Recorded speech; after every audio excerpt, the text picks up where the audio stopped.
Bismillahirrahmanirrahim. Assalamualaikum warahmatullahi wabarakatuh. Alhamdulillahilladzi ja'ala fi sabilihil hajj. Ashhadu an la ilaha illallahul ahadus samad. Wa ashhadu anna Muhammadan abduhu wa rasuluhu khairul ibad. Wa sallallahu ala nabiyyina Muhammad wa ala alihi wa ashabihi wa man tabi'ahum bi ihsani ila yaumil ibad, yaumil mi'ad. Qala Allah ta'ala fil Qur'anil Karim. A'udzu billahi minasy syaithanir rajim. Ya ayyuhalladzina amanu la tuqaddimu baina yadayillahi wa rasulih wattaqullah innallaha sami'un alim. Ya ayyuhalladzina amanu ittaqullah wa qulu qawlan sadida yuslih lakum a'malakum wa yaghfir lakum dzunubakum wa may yuti'illaha wa rasulahu faqad faza fawzan 'azima. Ya ayyuhalladzina amanu taqullaha wabtaghu ilaihil wasilah wajahidu fi sabilihi la'allakum tuflihun. Shadaqallahul azim. Amma ba'd. Para jamaah subuh Masjid Mujahidin PCM PCA Songgom yang semoga tetap dalam rahmat Allah Subhanahu wa ta'ala. Tema kesempatan kali ini yaitu kesatuan, persatuan ukhuwah Islamiyah. Kalau bahasa ormas Indonesianya Persis, Persatuan Islam. Kalau bahasa Songgome persis nemen, berarti mirip nemen. Sesama saudara muslim mirip, sama-sama menyembah Allah, sama-sama nabinya Nabi Muhammad, sama-sama kitab sucinya Al-Quran, sama-sama kiblatnya Ka'bah. Perbedaannya pada letak tafsir, manhaj, dan madhab. Secara bahasa negaranya perdamaian, maka sudah diadopsi oleh seluruh dunia yang ada di PBB. Badan Perserikatan Bangsa-Bangsa adalah kelompok negara-negara yang mengatasnamakan perdamaian dunia. Perkara prakteknya beda, senengnya perang, itu biasa. Teori dan praktek itu manusia dalam kehidupan sering ketemu perbedaan atau tidak nyata.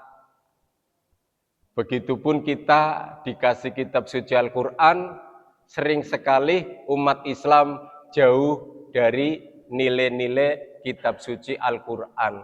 Artinya apa? Selama kita masih hidup, sering sekali iman itu sebatas omon-omon. Tapi ya lumayan, daripada omon-omon tidak mau mengaku iman, sih pan ngaku kafir. Nah kan berarti disitulah kehidupan boleh mengaku. Lumrah normal, manusia itu memiliki jati diri, identitas. Mengaku itu boleh. Yang penting kalau pengen surga berarti harus pengakuannya seimbang dengan apa yang didapatkan dari ilmu dan imannya. Sekarang masuk nilai-nilai di dalam bab hujjah maupun bab dalil.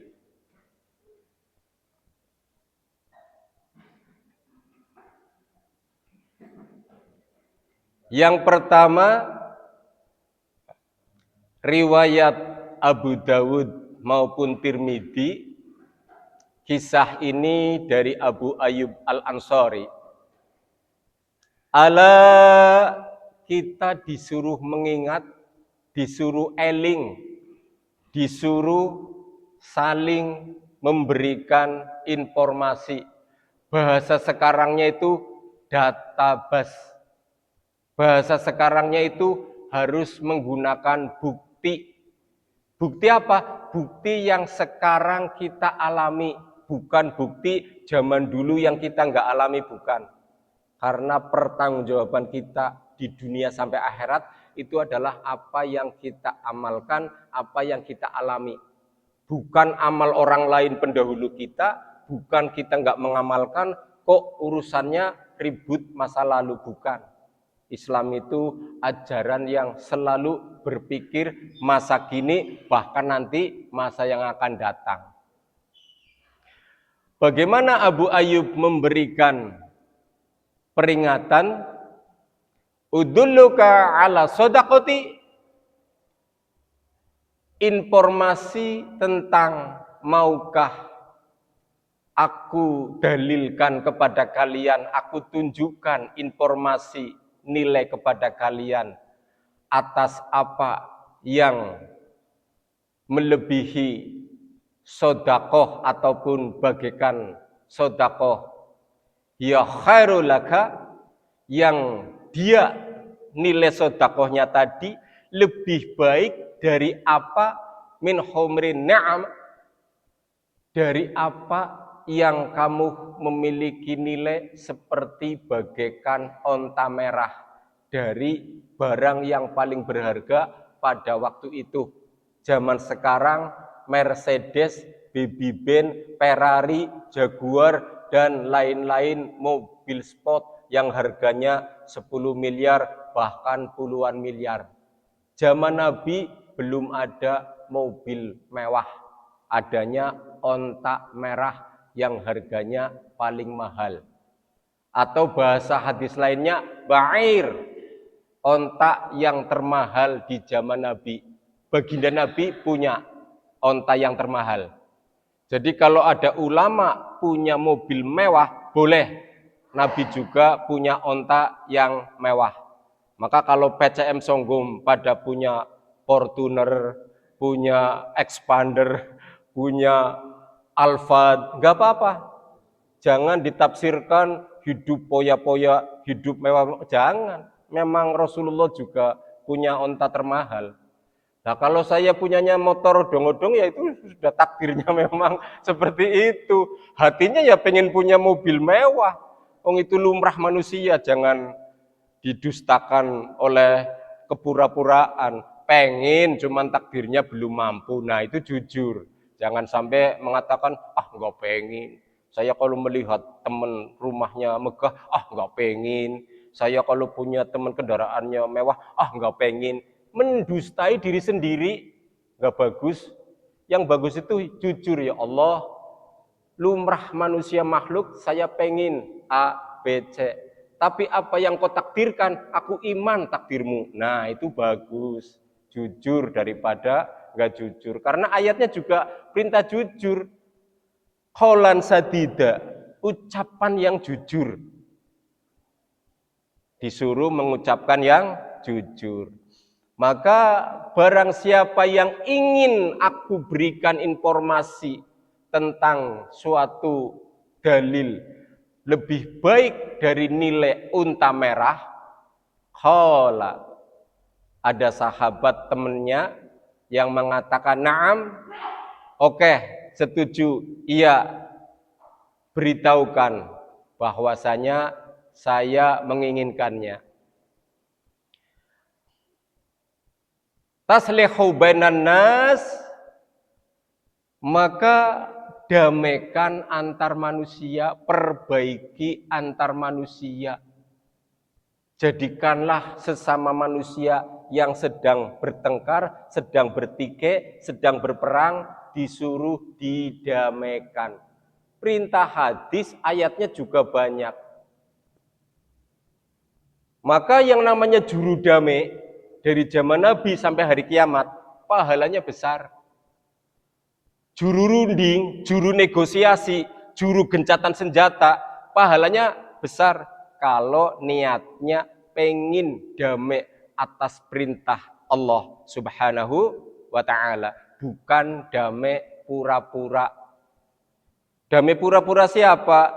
Zionis Israel semenjak dari zaman Yasser Arafat, perdamaian berapa ratus kali pindah ke berbagai negara Eropa, hampir semua negara Eropa pernah untuk tanda tangan perdamaian. Apalagi negara Arab, wareg sing durung pernah Indonesia, durung pernah digadekna tuan rumah perdamaian antara Palestina dan Yerusalem ataupun Israel. Durung pernah Indonesia sampai saiki. Padahal negara-negara liya wis Amerika pamaning, tekan Amerika tanda tangan perdamaian. Tapi setiap perjanjian damai Mas Riwil kue selalu mengkhianati, tidak pernah mereka menepati janji. Dari zaman kitab Zabur, kitab Taurat, kitab Injil, sampai turunnya kitab Al-Quran, mereka kaum yang pendusta. Jangan disamakan dengan sesama saudara muslim yang hanya sesat. Artinya apa? Dosa kesesatan masuk neraka, nanti kapan-kapan bersih bisa masuk surga. Itu umat yang bertauhid kepada Allah Subhanahu wa ta'ala. Matur suwun. Selanjutnya, idza fasadu, maka apabila rusaknya suatu amal manusia akibat tidak mau berbuat mendamaikan, tidak mau menjadikan juru negosiasi, tidak mau memperbaiki ilmu tentang manusia harus berdamai, jangankan sesama agama, tidak beragama pun disuruh damai. Jangankan sesama ormas, lain ormas pun disuruh saling damai. Jangankan sesama partai, lain partai pun disuruh selalu damai. Maka Indonesia partai sing akeh pating gruduk di parlemen DPR MPR Indonesia, selalu pemimpin partainya Persatuan dan Kesatuan Indonesia. Sudah ada di Pancasila, Persatuan Indonesia. Padahal ya biasa, ya gontok-gontokan maning. Jadi memang itulah manusia disuruh bersatu. Amerika yang negara segitu hebatnya, lebih hebat dari Indonesia, partainya cuma 2, Republik sama Demokrat. Kita sing negara luwih ora hebat daripada Amerika dalam urusan teknologi dan politik dunia, semrawut nemen partainya terlalu akeh. Partai umbrus ya, anggar duitnya gede bisa lolos. Kenapa? Membayari baik tukang survei sama tukang ketuane. Maka ketuane bisa pengurus rantingnya anak, pengurus kecamatannya anak, pengurus kabupaten anak. Karena duit, bukan karena akidah, bukan karena ideologi. Begitupun di Eropa, partai buruh, partai apa sedikit, tapi Indonesia yang ngaku Islam, hobi banget gawek partai. Artinya apa? Al-Quran dikhianati biasa, hadis Nabi diingkari biasa. Umat Islam Indonesia orang sesuai perintah Quran, orang sesuai perintah hadis. Disuruh bersatu malah gawek partai maning, gawek partai maning. Engko giliran gawek partai maning, aku ini paling bener. Wis dilakoni, aku ya pernah ngelakoni kayak aku, pengerasane partainya paling bener. Padahal biasa partai luruh dunia. Para hadirin dirahmati Allah Subhanahu wa ta'ala. Wa taqrabu bainahum, dan dekatkan di antara mereka, akrabkan di antara mereka. Yang tadinya jauh disuruh didekatkan. Jangan sampai putus silaturahim. Beda partai biasa, beda ormas sudah biasa, beda pendapat sudah biasa. Beda ilmu tafsir sudah biasa. Pimpinan pusat Muhammadiyah mempelajari ilmu madhab lebih dari 10 madhab dipelajari oleh para ulama manhaj tarjih Muhammadiyah. Bukan cuman satu madhab, bukan cuman 4 madhab ahlu sunnah wal jamaah belajar kitabnya madhab Hanafi, kitabnya Imam Maliki, kitabnya Imam Syafi'i, kitabnya Imam Ahmad, bukan sekedar 4, tapi sudah biasa belajar lebih dari 10 madhab. Kenapa? Karena ulama Muhammadiyah pengen memiliki wawasan luas agar dalam menyimpulkan memiliki nilai-nilai adil, seimbang, tidak ceroboh, hanya modal taklid pada madhabnya sendiri. Maka cita-cita para pimpinan majelis tarjih betul-betul ulama yang memiliki watak sifat mulia, pengen memiliki keadilan nilai di dalam mempertimbangkan produk hukum, tidak serampangan, tidak gebiauyah, dipelajari banyak madhab supaya pikiran kita terbuka, memahami perbedaan, tidak harus gontok-gontokan. Begitupun di dalam keputusan mengamalkan, pimpinan pusat Majelis Tarjih Muhammadiyah, ulamanya tidak pernah mengajarkan pilih kasih hanya satu madhab, tidak. Tapi kalau saudara kita, tetangga sebelah dan lain-lain yang digembar-gemborkan satu madhab, silahkan, urusan masing-masing. Yang jelas pimpinan pusat Muhammadiyah tidak mengajarkan pilih kasih satu madhab. Kenapa? Karena Allah mentakdirkan persoalan ibadah saja dari 4 madhab yang dipelajari, apalagi kok yang 10 atau lebih dari 10, hari ini kadang persoalan ibadahnya tafsirnya tidak dipakai. Apalagi urusan politik, yang kemarin perang bisa hari ini damai, yang hari ini damai bisa besok perang. Politik itu sangat disebut dinamis ya dinamis, sangat disebut agresif ya agresif. Apa contoh ibadah kok tafsirnya sekarang berubah?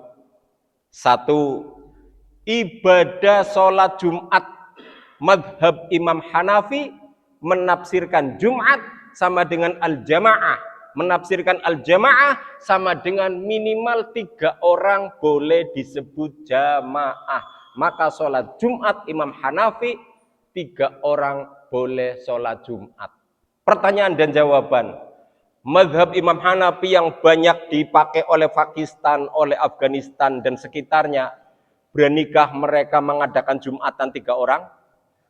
Gak berani. Zaman sekarang sudah berubah, umat Islam sudah jutaan, sudah masing-masing kota ribuan, satu desa sudah ribuan.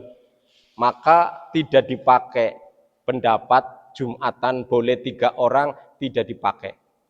Begitupun Imam Malik menafsirkan surat Al-Jumu'ah ayat 9 ayat selanjutnya, gara-gara Rasulullah lagi khutbah lalu datang para delegasi orang-orang dagang mengadakan bazar, maka jamaah yang lagi mendengarkan khutbah Nabi pada bubar nonton pedagang yang ada hiburannya. Yang tinggal di dalam masjid hanya 12 orang. Maka ditafsirkan Jumatan minimal boleh 12 orang. Mazhab Imam Malik terbanyak di Afrika, baik Maroko, Libya, Sudan dan sekitarnya. Beranikah di sana orang yang bermazhab Maliki Jumatan hanya mengandalkan 12 orang? Sekarang tidak.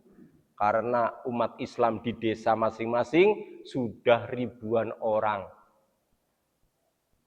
Begitupun mazhab Imam Syafi'i, minimal 40 orang baru boleh mengamalkan, melaksanakan Jumatan. Tapi di Indonesia dan Malaysia yang banyak mengaku mazhab Syafi'i, beranikah mengadakan Jumatan di setiap RW? Sing penting anak 40 wong, sah menurut mazhab Syafi'i. Berani? Jawabannya tidak ada yang berani. Bisa diganyami kening kiai khos, kening ulama desanya, kening imam masjid jami. Gak boleh. Kenapa? Karena masjid jami si muat. Dan Masjid Al-Azhar muat, masjid lainnya muat. Nggak boleh mentang-mentang Imam Syafi'i madhabnya 40 orang boleh Jumatan, lalu pan ngamalna madhab Imam Syafi'i Jumatan 40 wong ning musola upamane. Enggak. Begitupun Imam Ahmad lebih longgar 50 orang. Imam Ahmad mayoritas dipakai oleh Arab Saudi, Kuwait dan sekitarnya. Adakah di Arab Saudi orang Jumatan hanya modalnya 50 orang? Tidak. Ditangkap kening polisi kerajaan Arab Saudi. Nggak boleh mengadakan Jumatan, firqoh-firqoh, pecah-pecah, sedikit-sedikit, 50 orang nggak boleh. Harus ke masjid yang sudah disepakati oleh pemerintahnya. Itulah bukti ilmu tafsir para ulama saja soal ibadah bisa berubah. Padahal tafsir ibadah. Jumatan ibadah mboten? Ibadah. Ibadah mahdoh enggak? Ibadah mahdoh. Itu aja tafsirnya bisa berubah. Apalagi politik. Kopan enggak berubah bagaimana? Abbasiyah dengan Bani Umayyah dengan Bani Fatimiyah saling perang. Ya udah urusan masa lalu. Urusan kita nggak boleh memperdebatkan saya keturunan Abbasiyah, saya keturunan Bani Umayyah, saya keturunan Bani Fatimiyah. Allahu Akbar. Nggak usah. Takbir untuk apa? Kalau seperti itu ya takbirnya orang berdosa. Mengatasnamakan takbir tapi untuk nyerang saudara muslim. Nggak boleh.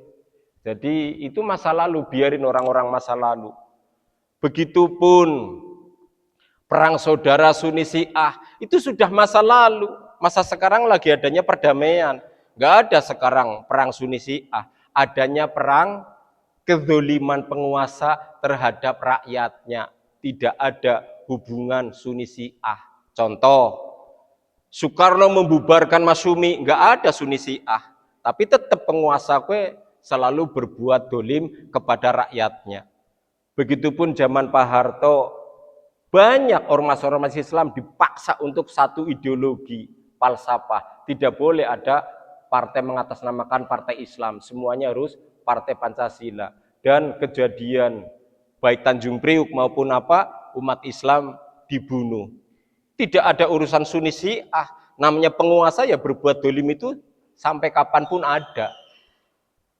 Ya, begitupun 1 dekade, 2 periode, 10 tahun yang lalu ada santrinya Habib Rizik dibunuh di kilometer 50, ya sudah memang itu kejadian yang Allah takdirkan. Tidak ada urusan Sunni Syiah. Urusannya adalah penguasa berbuat dolim itu sudah biasa karena punya alat, punya sarana. Tapi kalau rakyat berbuat dolim susah. Kenapa? Orang duwe modal.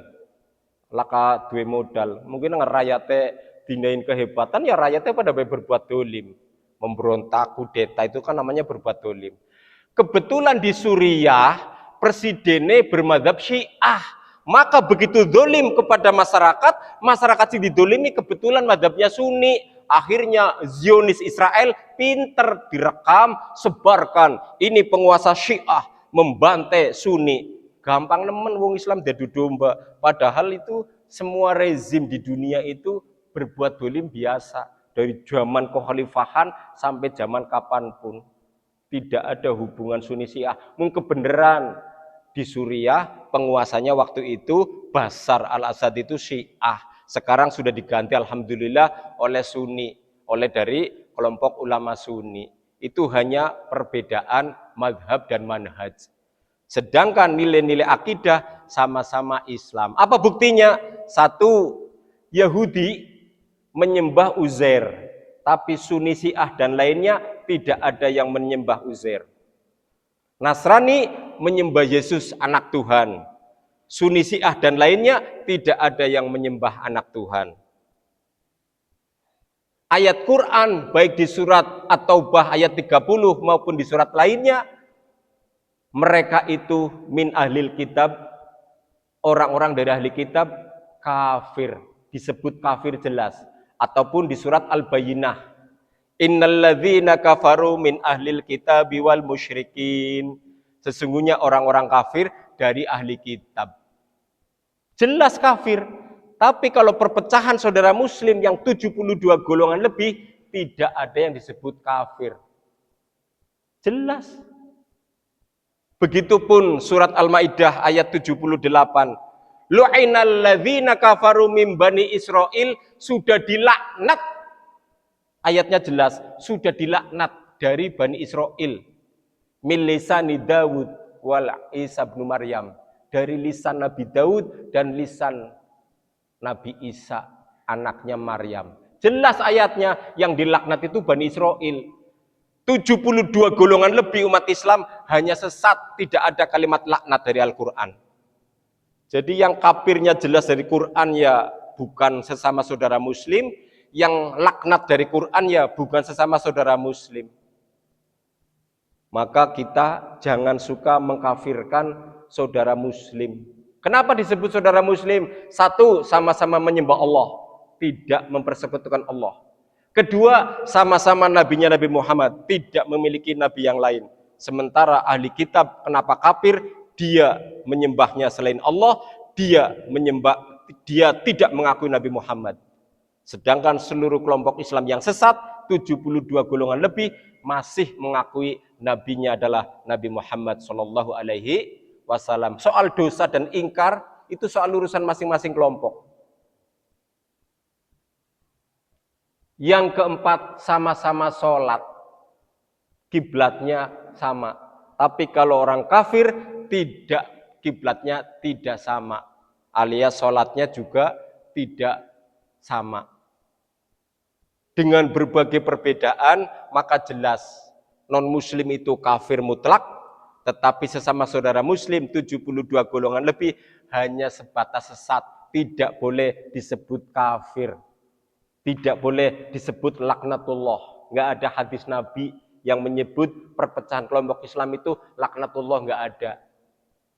Maka kalau kita sudah terlanjur pernah mengkafirkan saudara muslim, pernah melaknat saudara muslim, hanya gara-gara beda manhaj, hanya gara-gara beda politik, hanya gara-gara beda mazhab, Allah Maha Pengampun, istighfar. Jangan meneruskan menganggap kafir maupun melaknat kepada saudara muslim hanya gara-gara perpecahan maupun peperangan. Karena perang saudara itu ayatnya jelas. Di surat Al-Hujurat maupun surat yang lain sama-sama dijelaskan.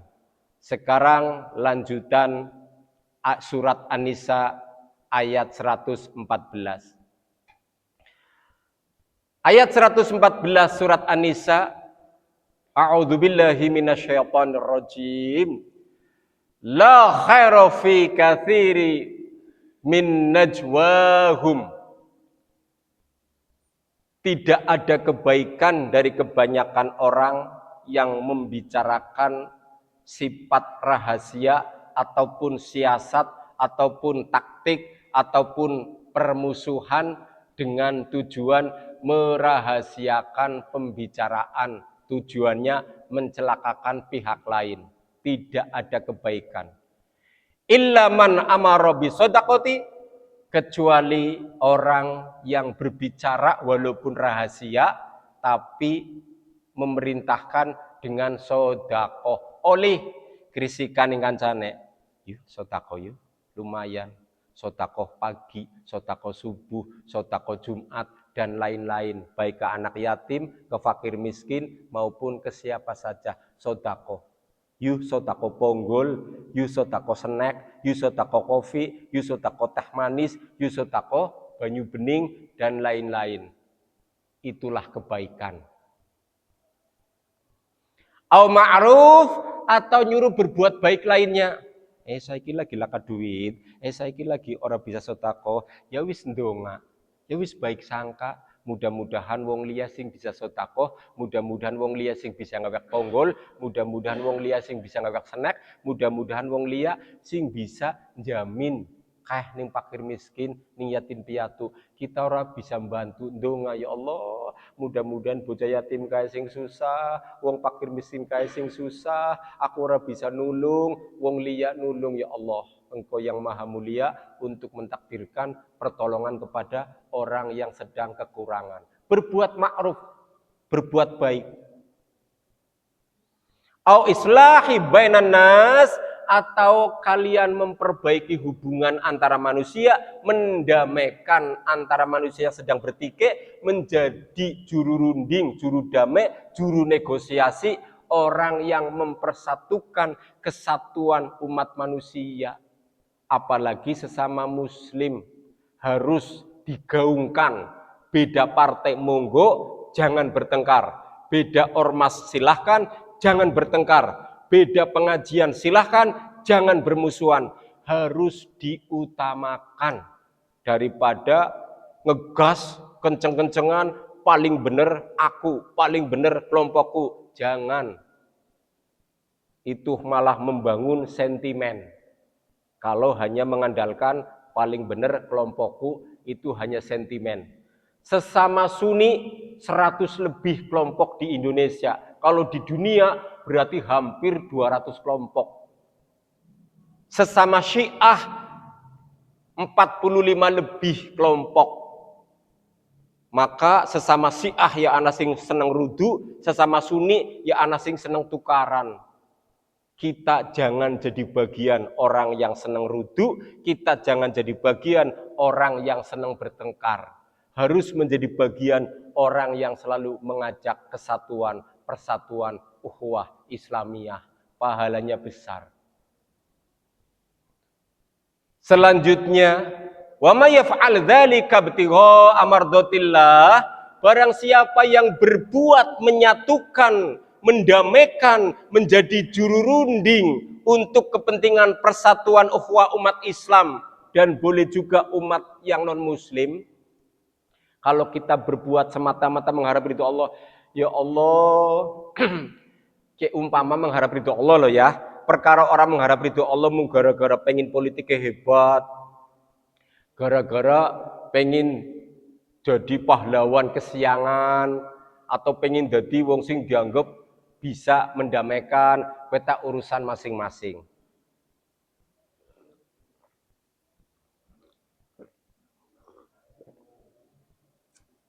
Umpama niatnya mengharap ridho Allah, ya Allah, pengen nemen si rewel ke gelem nurut aja mateni wong Palestina, ari njajah ya sing munenge 80% tanah Palestina dicaplok oleh penjajah Zionis, tinggal 20%, wislah aku pengen belak kenamane sing 50%, 50% go Palestina Muslim, 50% tanahnya go Zionis.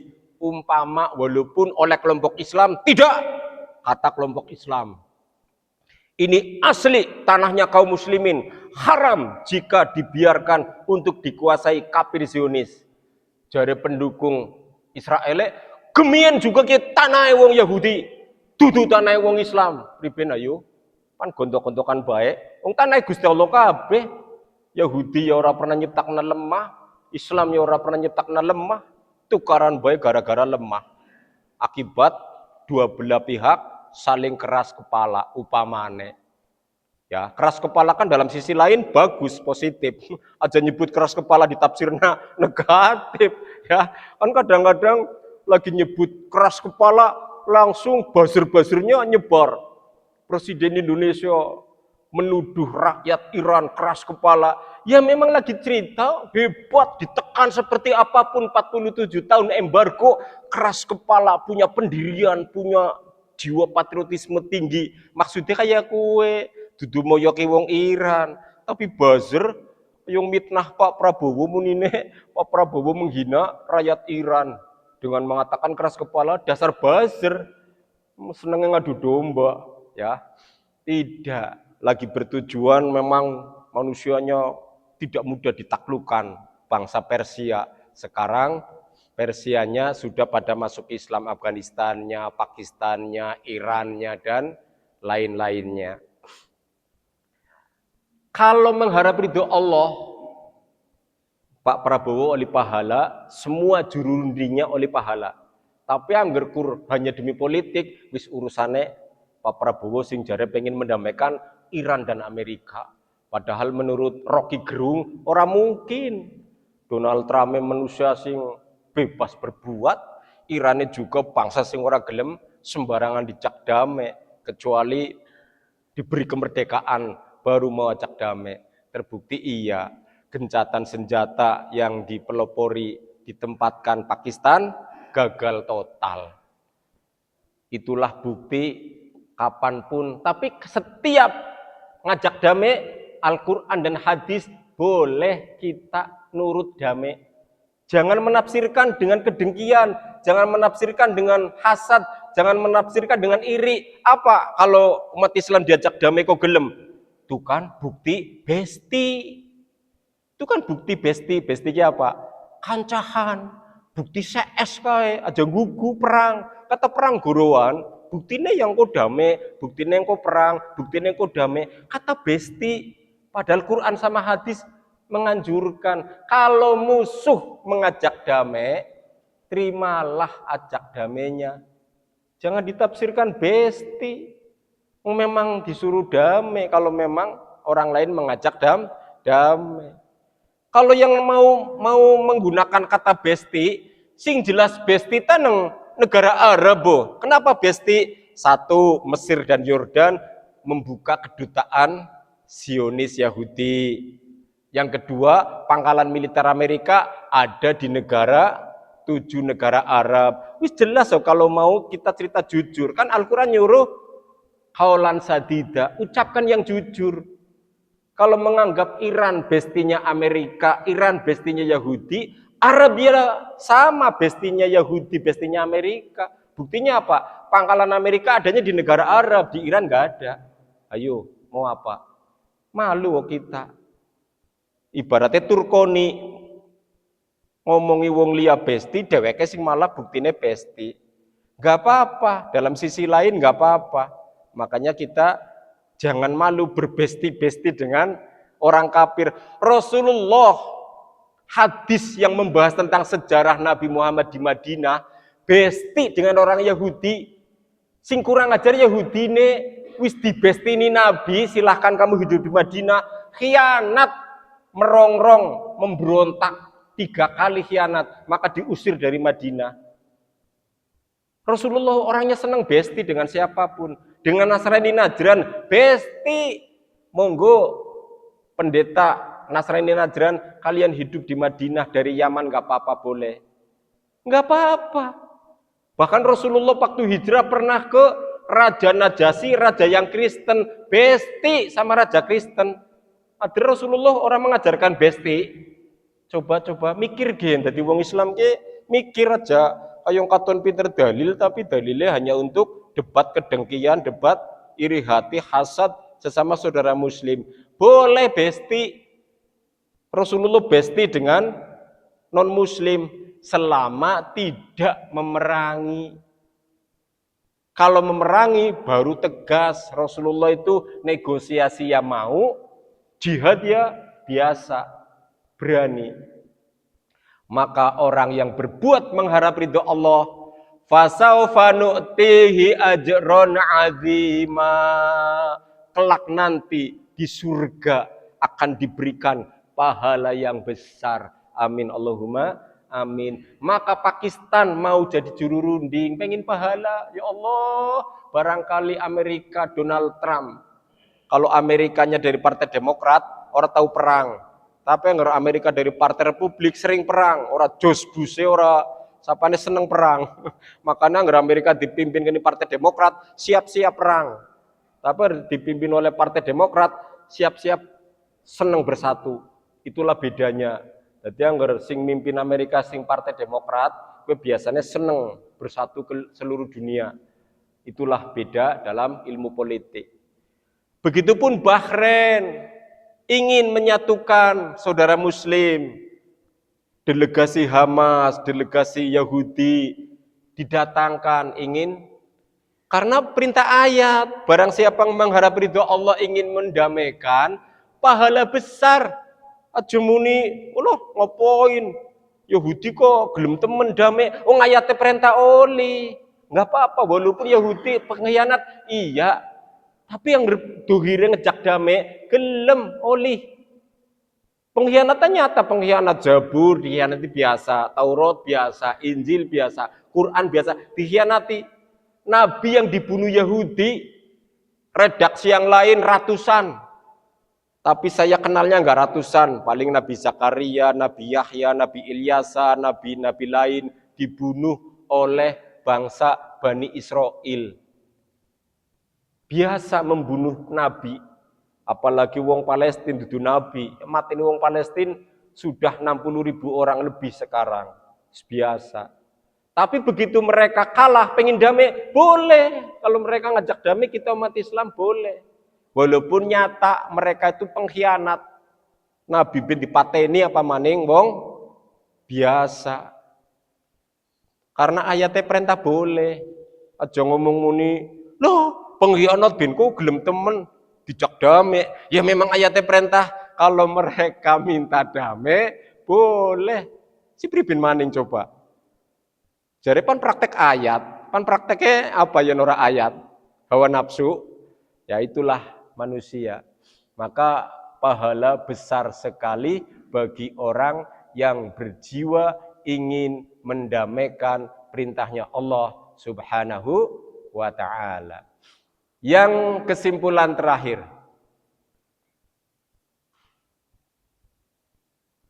hadis riwayat Imam Abu Dawud nomor 4273.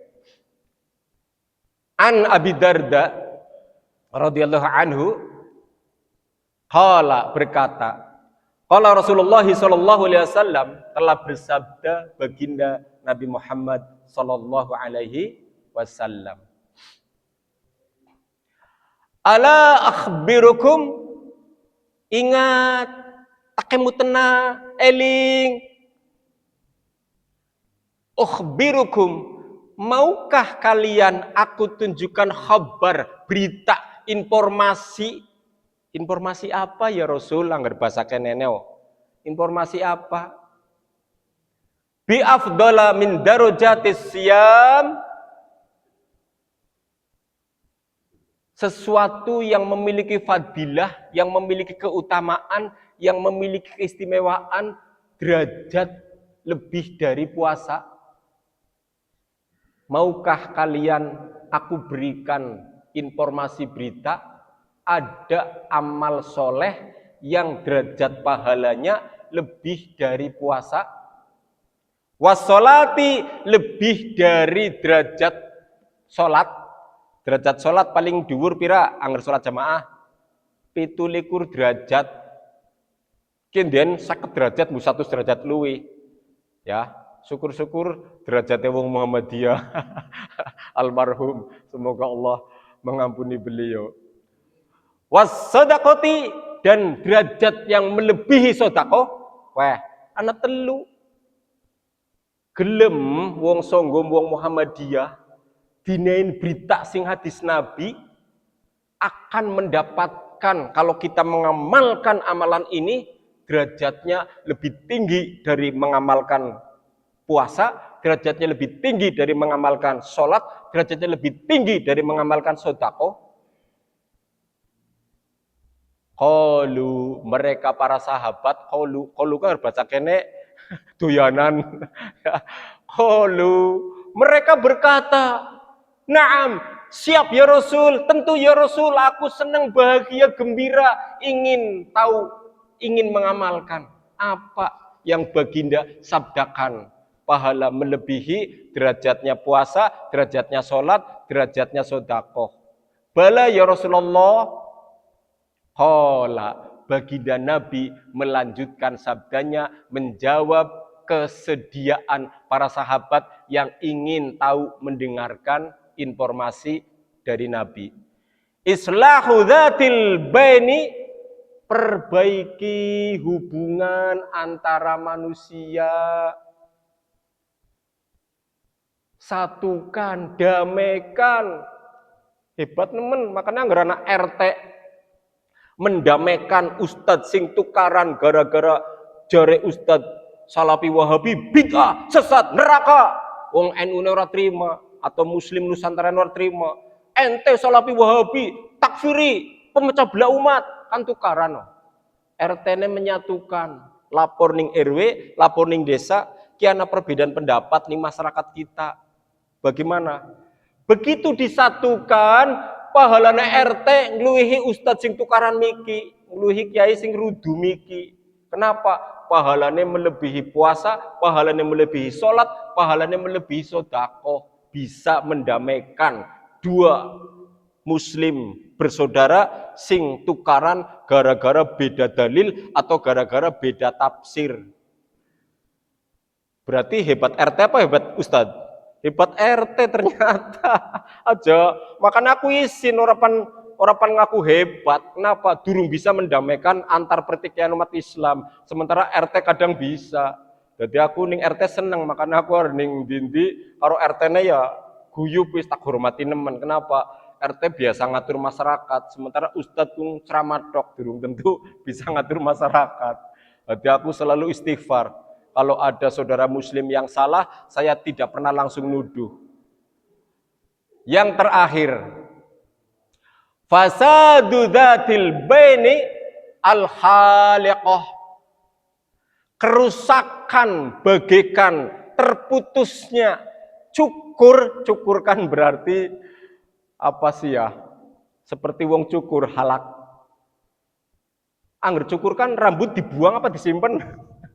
Rata-rata dibuang. Perkara saiki ana teknologi canggih mengumpulkan rambut terus didol atau rambutnya dikumpul nang pandhenuk nggo gawe produksi tertentu. Kowe zaman saiki wis teknologi canggih, akhirnya rambut cukur payu digawe pabrikan tertentu gawe hebat.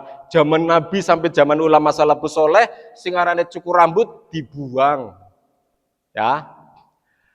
Bagaikan orang yang tidak mampu menyatukan umat, sing senenge membiarkan perpecahan umat, sing senenge membiarkan gontok-gontokan sesama muslim, sing senenge membiarkan tanpa perdamaian umat, justru bagaikan rambutmu dicukur ataupun bagaikan amalmu tercukur. Berarti amale kulo angger akune senenge sing paling bener Muhammadiyah, saliyane Muhammadiyah neraka. Ki berarti aku lagi dicukur amale kening hadis kiye. Alah solihin kon kang ngimami ceramah khutbah lanteng pahalane kon gara-gara Muhammadiyah paling bener liyane neraka kabeh. Rugi.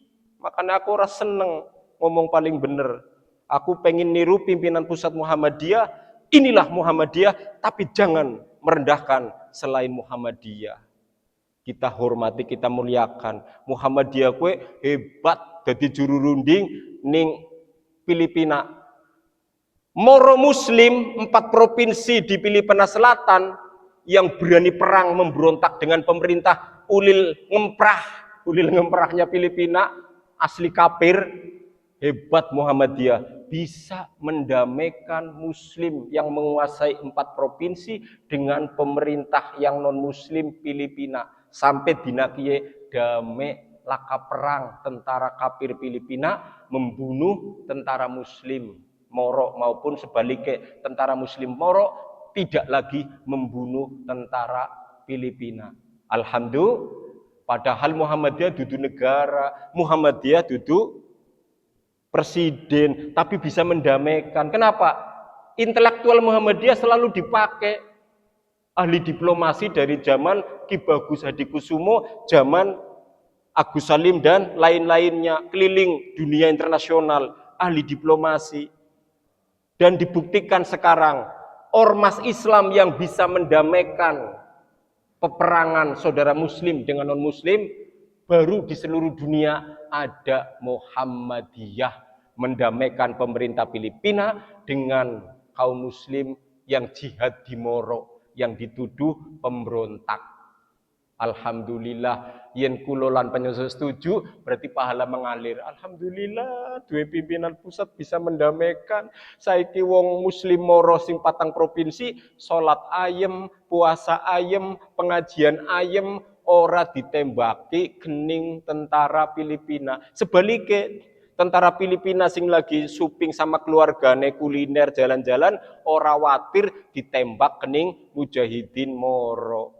Alhamdulillah, mudah-mudahan Kula lan panjenengan Allah takbirkan jadi juru damai baik sesama muslim atau orang lain non muslim. Doa kafaratul majelis, subhanakallahumma wa bihamdika asyhadu an la ilaha illa anta astaghfiruka wa atubu ilaik. Nasrun minallahi wa fatun qarib wa basyiril mu'minin. Wassalamualaikum warahmatullahi wabarakatuh.